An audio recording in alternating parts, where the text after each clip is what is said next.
Welcome to the Anxiety Coaches Podcast, a relaxing and informative show where we explore anxiety, panic, and PTSD, sharing how you can overcome them for life.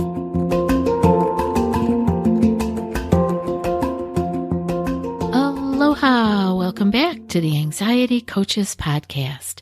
I'm your host and coach, Gina Ryan, and I am so happy to be with you again today as together we can consider the many ways to bring your mind and body back to its natural peace and calm. In today's episode, I'm talking to you about understanding your stress response and specifically how your brain is reacting to threats. The stress response is an actual physiological reaction that occurs in response to a perceived threat or challenge. And the key word here is perceived, because that doesn't mean it's actually happening in front of you or actually happening at all. It just means that you are perceiving the threat or challenge. And again, this is also known as the fight or flight response, because it prepares the body to either confront the threat or escape from it. The stress response involves the release of hormones such as cortisol and adrenaline, which increase our heart rate, increase our blood pressure and breathing rate, all at the same time while it's redirecting blood flow to the muscles and brain. And the reason we need to revisit this idea, again, most of you have heard me talk about this in other episodes, or you've read about it. It's really important to remind ourselves that this is actually what's happening, because we forget and we get scared. We get a feeling, we get an increased heart rate or sweaty palms or whatever, and we freak out. And I want you to just know this is your mind, your brain, and body all working together, and they're not working against you. So speaking of the brain, here's what's going on when we're stressed. Several parts of the brain are involved in the stress response. When a threat is perceived, the amygdala, actually there's two of these little almond-shaped structures, but we refer to them as one, in the brain's temporal lobe. It plays a crucial role in detecting and processing the threat that you are perceiving. The amygdala evaluates incoming sensory information and decides whether it's a potential threat that requires an immediate response. If the amygdala determines that a threat is present, it sends a signal to the hypothalamus, which is the small region at the base of the brain that controls the release of hormones. The hypothalamus then activates the sympathetic nervous system, that's your stress side of your nervous system, and triggers the release of the stress hormones, such as cortisol and adrenaline. The prefrontal cortex, which is that big part of your brain that's responsible for executive functions such as decision-making, your impulse control, also plays a role in the stress response. When we are under stress, the prefrontal cortex may become, listen carefully, less active, making it more difficult to think rationally and make sound decisions. And you guys know this. You have felt it. So don't think there's something wrong with you when you get stressed and you can't think straight, or you're having a panic attack and you don't even remember who you are. That is normal. That is just the body doing its thing under stress, under the threat that you are perceiving. Now, also the hippocampus, which is involved in memory formation and memory retrieval, can also be affected by stress. Prolonged chronic stress can damage the hippocampus and impair its ability to function properly, leading to memory problems and other cognitive deficits. Again, this is just what happens. There's nothing particularly wrong with you. It is just the actual chain of events that happen. In addition to these changes, the stress response can also cause other symptoms. We know we've all got our own favorite ones, such as sweating, dilated pupils, dry mouth. These symptoms are all part of the body's preparation for fight or flight, and it helps to improve our chances of survival of a threatening situation. Now, we are not usually in that type of a situation, but we are responding that way, and that's our whole job here, is to learn to respond differently. When we are not being chased by a tiger, when it is just our boss across the desk giving us a funny look, we don't need to have all of these bodily responses. And we can change that by doing the things that we talk about here to calm that nervous system and keep yourself much more leaning towards the parasympathetic side of your nervous system where peace remains. So while the stress response can be uncomfortable and even debilitating, such as in a panic attack, it is also an essential survival mechanism. It prepares the body to respond quickly and effectively in potential dangers, allowing us to stay safe and protect ourselves from harm. For example, if you suddenly encountered that tiger in the wild, the stress response would enable you to run away quickly or fight the predator if necessary. Now, you'd probably be running, I get it, but there are many times when we are really in a dangerous situation, and sometimes running away is the way, and your mind and body are working together to get you out of that difficult situation. While the brain can work for us, it also feels like it's working against us sometimes when it comes to stress. In the short term, stress can improve our cognitive performance and enhance our ability to focus and solve problems in the short term. And this is because the stress response increases blood flow and oxygen and improves some cognitive function. However, chronic stress, which is what we are dealing with here, can have the opposite effect, impairing memory and attention and leading to anxiety and depression. So let's see how this all plays out. First, the brain perceives the threat, sending the signal to the hypothalamus, which in turn activates the sympathetic nervous system.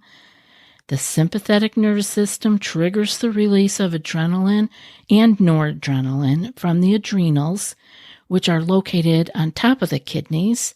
And these hormones increase heart rate, increase blood pressure, and increase your breathing rate, and they cause your muscles to tense up.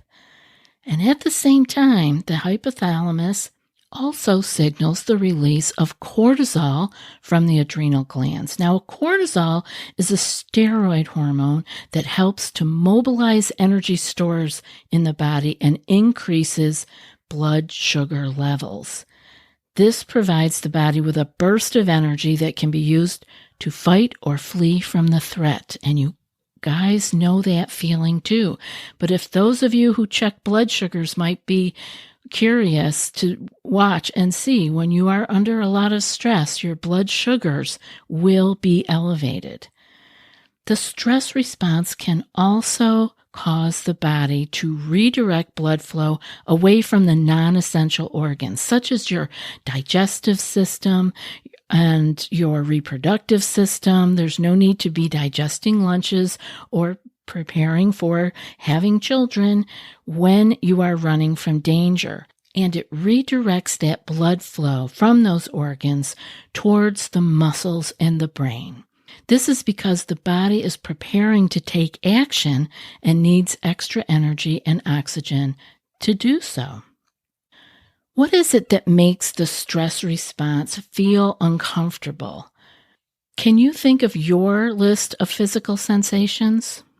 I bet you can. The stress response can be uncomfortable and even distressing for most people. The physical sensations that are commonly associated with stress include the following. And I am reading these to you and talking about these today because I often get questions about, I have XYZ. Is that part of being anxious? I have XYZ. Is that from stress? Now, we all know that you can have a symptom or a sensation for a myriad of reasons. I am talking today about the idea that maybe what you are experiencing is from your stress levels. You will determine this by paying attention and being aware of what's happening, when it's happening, and what state of mind you are in. So some of these you probably have, and these are the most common. Rapid heartbeat. And that is because the heart rate increases as the body prepares for action, which can cause that pounding sensation in your chest. You could have rapid breathing. Your breathing rate increases, which can lead to feelings of being breathless or a sense of not getting enough air. I know I knew this very well. Breathing was a big issue for me when I was having anxiety and panic.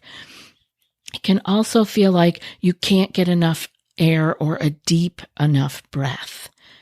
Sometimes you are just breathing so shallow you feel like you're beginning to hyperventilate.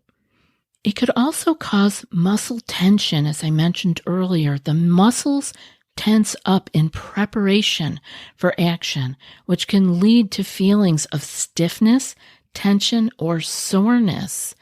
Often people are wondering why they have these really odd sore muscles in very interesting places, like in your chest. You can also be clenching down on those chest muscles and end up with actual soreness in the center of your chest.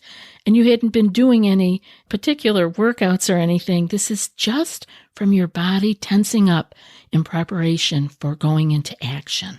Sweating is another one. The body may sweat more in response to stress, which can cause feelings of, clamminess or damp wetness. And it can also cause more anxiety because when the sweating happens, many people are embarrassed by that and are in positions where they feel uncomfortable that their body is letting off all of this moisture.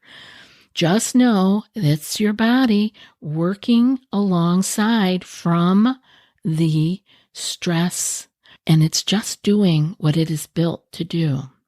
Nausea is another one. Now, the digestive system really does slow down during the stress response, which can cause feelings of nausea or stomach discomfort. This one is really common. It can cause you to be running for the bathroom. It can cause you to not be able to go to the bathroom. There are all kinds of reasons that the digestive system is reacting the way it does to you particularly. But just know that when you are stressed and there is not the usual blood flow going to your digestive system, it's going to cause some problems. Headaches is another one. The tension in the muscles and the blood vessels can lead to headaches and even migraines.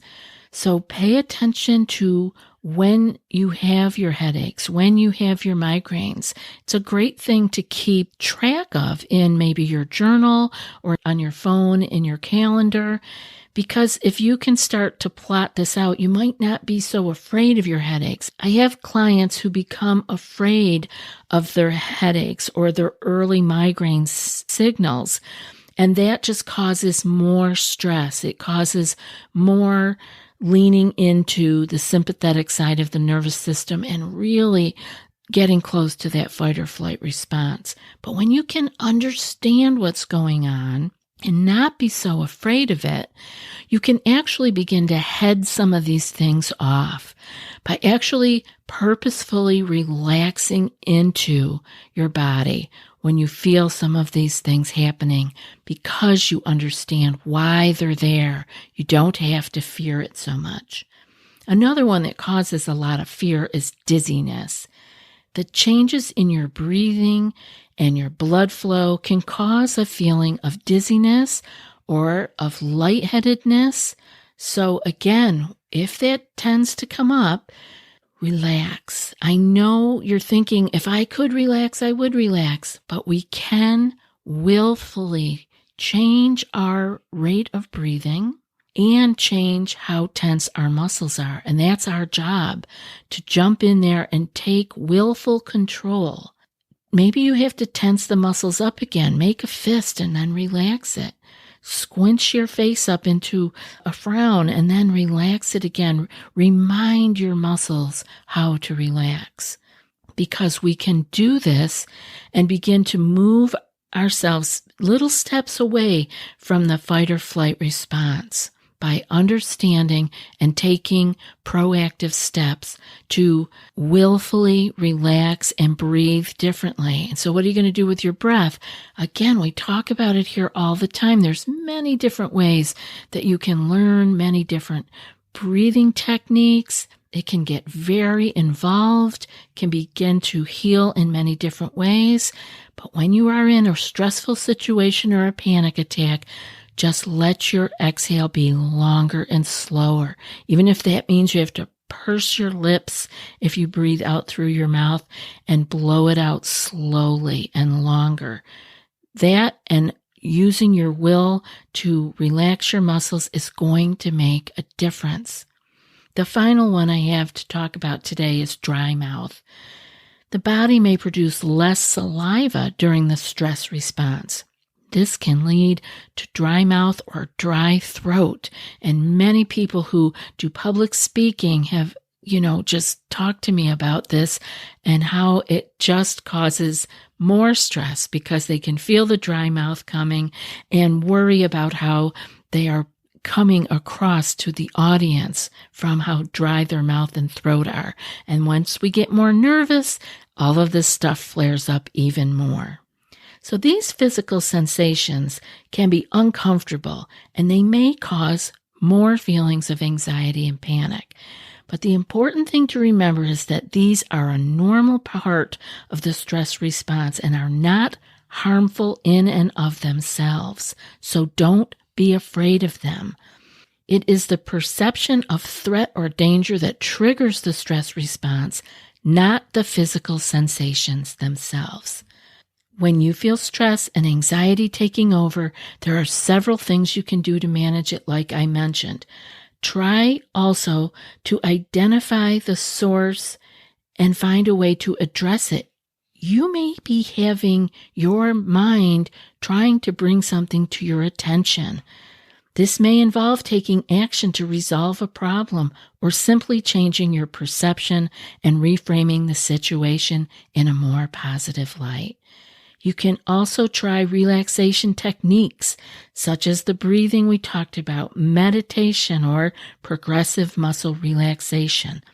Engaging in regular exercise, getting enough sleep, and maintaining a healthy diet can also help reduce the stress and promote overall well-being.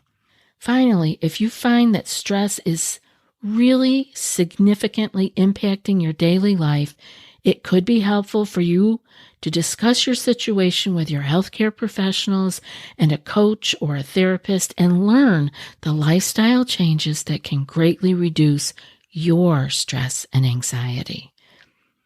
I so appreciate you being here with me today, and I look forward to being back with you in another couple of days. And now for today's quote. For fast-acting relief, try slowing down. And that's from Lily Tomlin. I'll be back in a few more days with another podcast. Until then, be well and aloha. Thanks so much for joining us for today's episode of the Anxiety Coaches Podcast. Find more information at theanxietycoachespodcast.com.